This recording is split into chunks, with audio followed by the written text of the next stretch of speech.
Part 2 nie sene na meka no. Hwan na onyemo.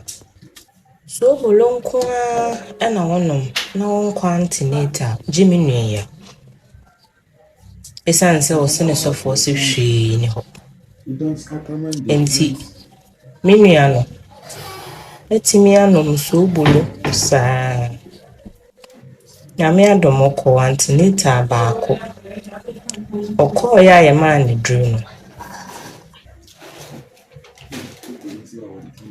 Wa no medru.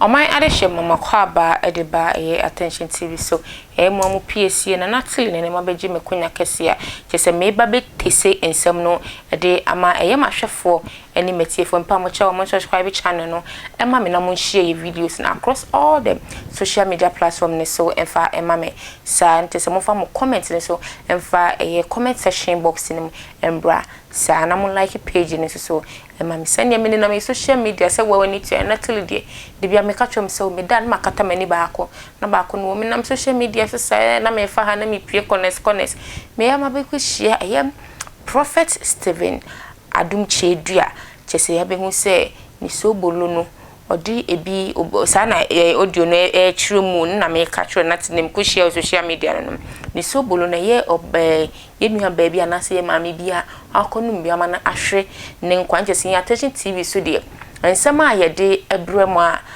ni say ye ntwantro ene ye hu ade nti pese ye fifim ne ye hu nokura ewo mte ye maame na ohwe ne nkwan na omo kase alleged ese wa hakonum prophet Sobolo ibi amano ahwe ne nkwan na wafa ye furu onyim ti asema me de na tili meka no me pese omo ko asori ewo prophet wo Stephen Adom Duah asori no me pese mo babo nti no mbeka che so bia ewom anase no ye pese ye hu nchechwem kakra debe go social media de nya bibia na me na natili me ko ho na me hu a me de me gidi na matifo na mahwefo so na me ba beka kirem na me nim so na ye adwuma na ye di nkomo nti se menya nukure wo ma na ate se ma betum futuro bi edi agu moni nti me nim pa se attention for mo amohwe na bi ekọ asori ewo ho nti se mu tie mi a na se mu betie tape ni so odi we twagu ya mo mbra na mo me se ne mo comment no we bi na natili o se na tie na se maka se okay na mo sa esene de ba so attention TV ya no se be den ma ba maka tem se de mi ko hu ye no o mo keka na ne nkra na meto e de ma na ye members no matima se ma me chichire se mu se enye nokre ana nokre ana se na e fa so e ma ye maame na onyim no time ehwe ne nkwa momienko na momienko tie audio na me ko share ewo social media so ame so me de ebetu dwade ma mahwefo ne matiefo Part 2 nie sene na meka no. Hwan na onyemo. Sobolo nko na wonom na wonkwa antenatal Jimmy nua. Esan se o sene sofo se hwe ni ho. Enti me nua no etimi anom Sobolo saa. Na me Adom ko antenatal baako. Okọ ya ye man ne dru no. Wa no medru. Na ye TRU bi nso man so nkoto. Okọ pharmacy ko bi se dru na. Anto se no ko hu ni. Ne maame te ekọ kache ne se Yesu wa bebi se dru wa anto. Mesoro wo ni bi kra ma me nkwaje ma. Aso nkwaje. Wa ne kache wo se na ba bebi se dru a wo be kache me busuani.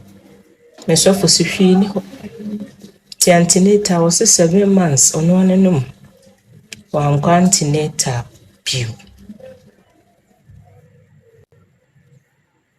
Eno sorry a the heartbeat ko ne pressure. Na me Adom awoka na okoye. Awumpa nka no. Okoye se ne ho fa no. Okodu na ne pressure ko so. Ba na ye che no ne ye ni CS. Ye ni CS wi na ni ba akwa kata. me yana ni ahono na akata enti bio ena da kope nya attack ena to edini no chirewa be onwa da oba bewu ni week na metene nche waka chere me se me kura ma me me ba ni enuro me wo ba abe mo 4 years ma me ma ni no yare ama me ma ni enuro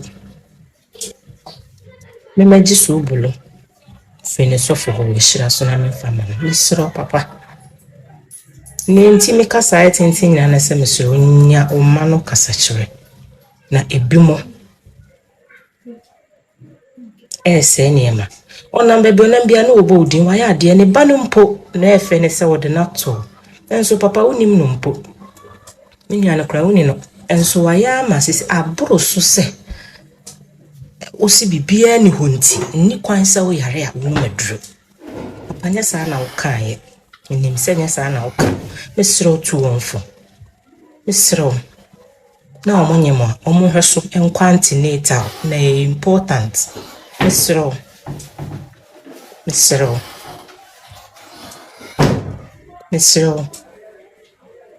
Unyana afri Mogya ne maame ya Oman ade share me sam makwaba ediba Attention TV so eye radio and TV presenter eba banje se maji mekunya Attention TV so maybe esem no edi eguso ede emam se makram da se ne yesan ebe share